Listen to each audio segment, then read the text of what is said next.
Chapter 10, Tangled Up in God's Beard. Ohio, about 1 minute away. This was the first interesting thing that Mama had come up with since we'd been through Detroit.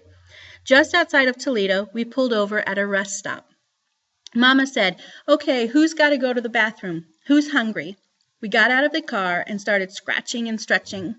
The Ohio rest stop was really cool. It was chopped right out of the forest and had picnic tables made of giant logs. The bathrooms were made out of the same kind of log cabin wood. The only thing about them was that they looked kind of small from the outside. Mama looked in her Watson's Go to Birmingham 1963 book and told us, "Okay, just a sandwich, some fruit, and some Kool-Aid here. Daniel, could you open up the trunk so I can get the things out of the cooler?" While Mama got the food and Dad looked under the hood of the brown bomber, I went to the door in the little log cabin that had "Men" carved on it. As soon as I opened the door, I gagged. The toilets in Ohio weren't anything like Michigan toilets. Instead of a white stool with a seat, there was just a seat on a piece of wood with a great big open black hole underneath with the sound of flies coming out of it. No flusher, no water, no nothing. It looked like if you sat on the seat, you might end up getting sucked down under Ohio somewhere. I breathed through my mouth and spent only enough time in that log cabin bathroom to unroll a bunch of toilet paper. The woods outside looked like a whole lot better bathroom. When I was done in the woods, I passed Byron, who forgot again about his promise not to talk. He told me, "Man, they must be crazy if they think I'm going to set my behind on that hole."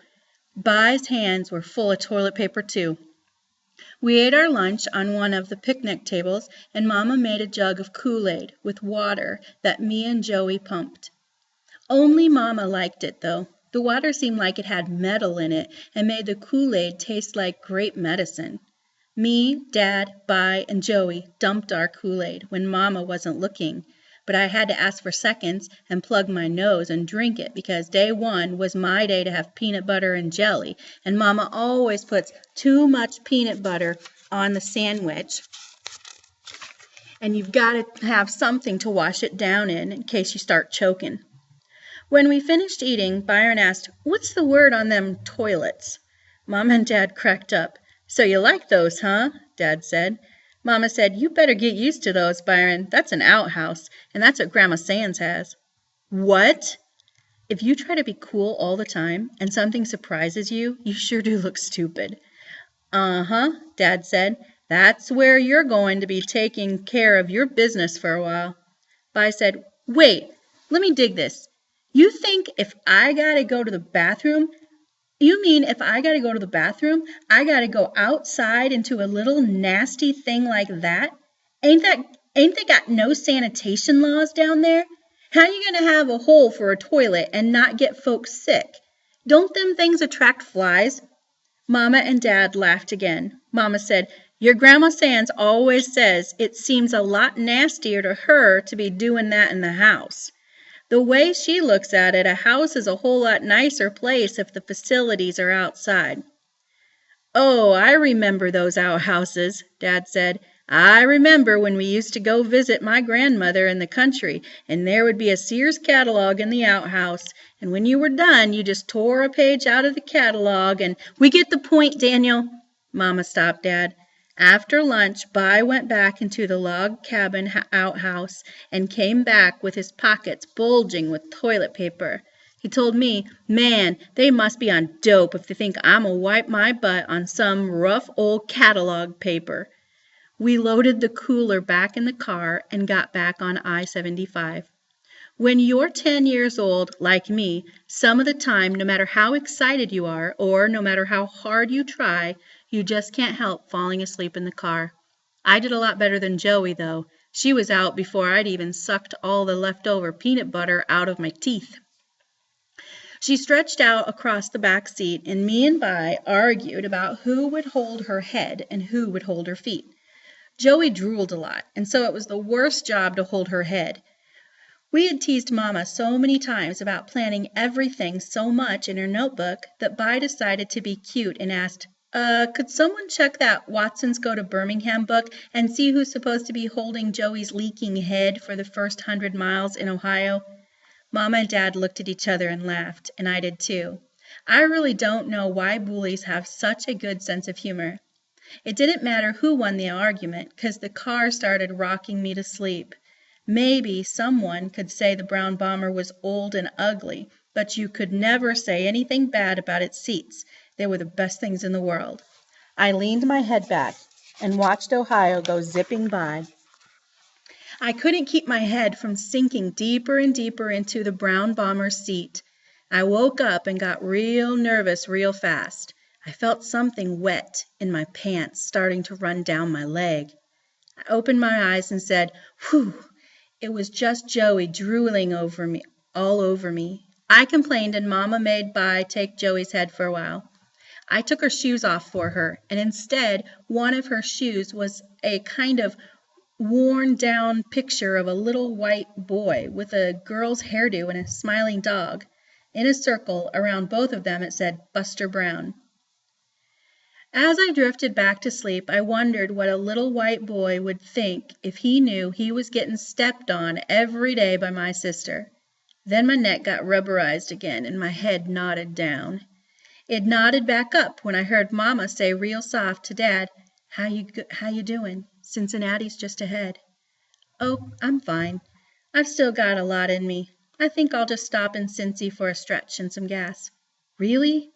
Mama didn't sound too happy.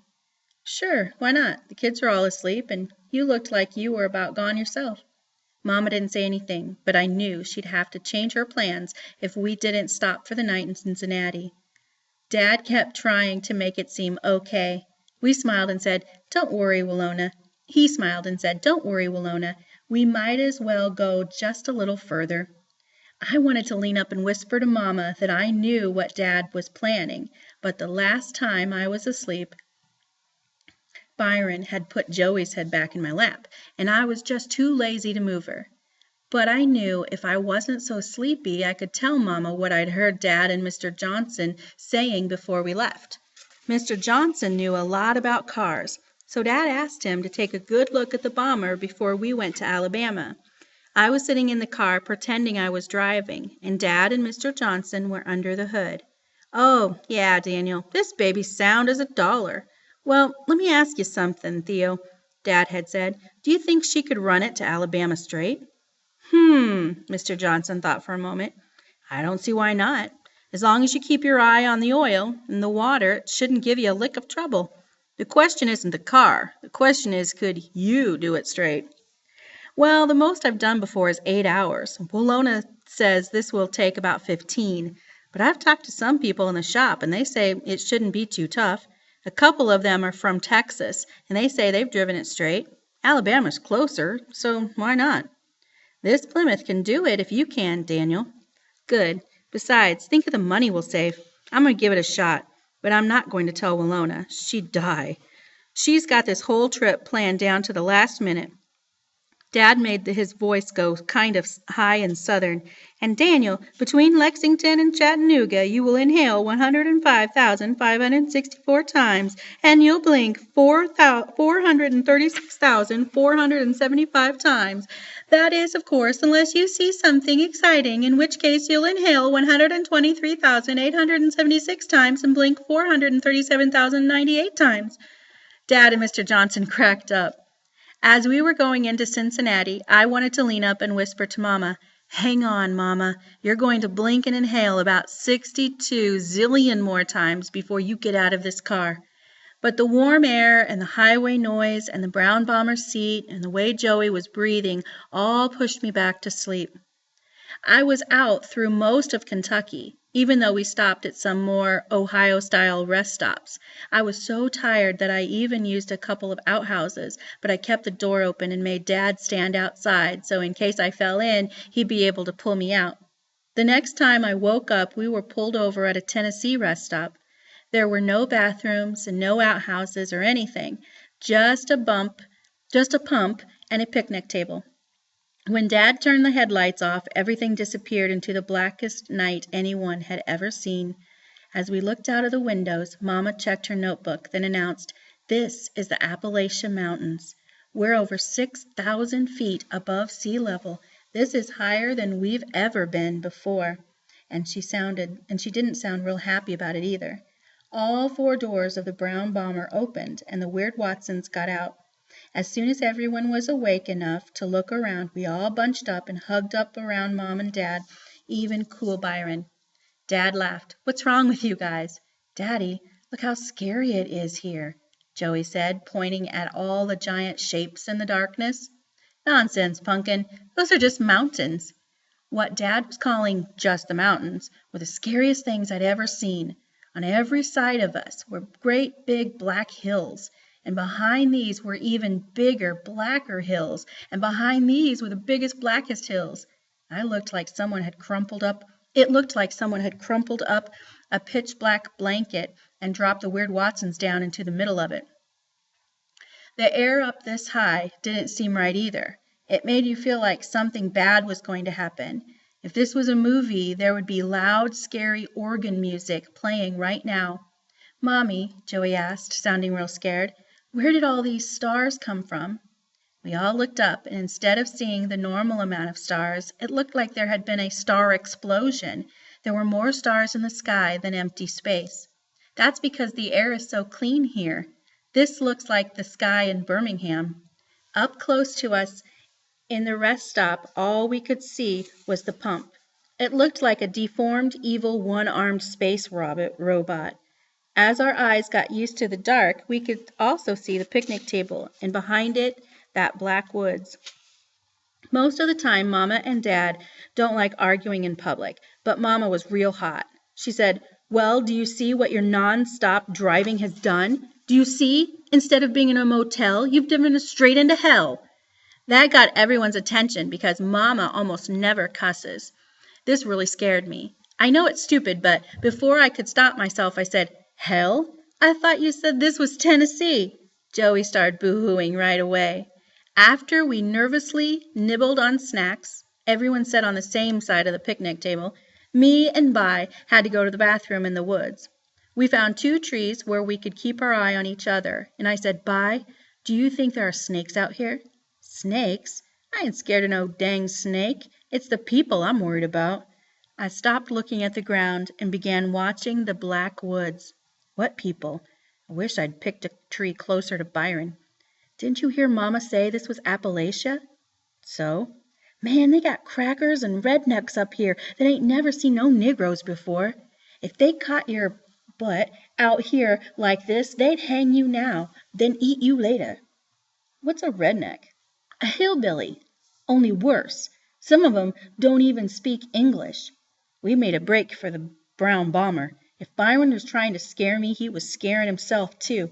I went too fast though, and I felt a couple of warm drips dripping down my leg. This time I couldn't blame it on Joey's drooling either, but I didn't care. Having a little pee in your pants had to be better than being dinner for some redneck. We loaded the car back up, and no one really relaxed until Dad drove back out on I-75 and turned the headlights on. The lights knocked some of the darkness out of the way, and we felt safe again. Everybody was better and laughing and talking a mile a minute. "I can't believe how this air feels," Dad said. He was right. Something smelled light and green. "Whose turn is it on the Ultraglide?" "Mine!" I yelled. I handed Mama Yakety Yak, and they all moaned. Dad stuck his hand out of the window just as the song came on and said, "Feel that coolness. It feels like you're running your fingers through silk." Me, Mama, Joey, and even Daddy Cool all did what Dad told us to do, and Dad was right. It felt great. "Wiggle your fingers in it," Dad said. We all did, and the air seemed slippery and cool as it blew on your hand. We're so high, and the air is so perfect that, do you know what I think we're doing? Dad asked. What? I think we've got our fingers in God's beard, and as we drive along, we're tickling him. Byron acted like he was going to throw up. As we drove down the mountain with our arms sticking out of the windows and our fingers wiggling in the breeze, I thought the brown bomber must look like a bug lying on its back with 4 skinny brown legs, kicking and twitching to try to put it back on its feet. Whatever we were doing, it was the best part of the trip so far. What could be better than driving on a mountain while Yakety Yak played and cool, light air blew all over you?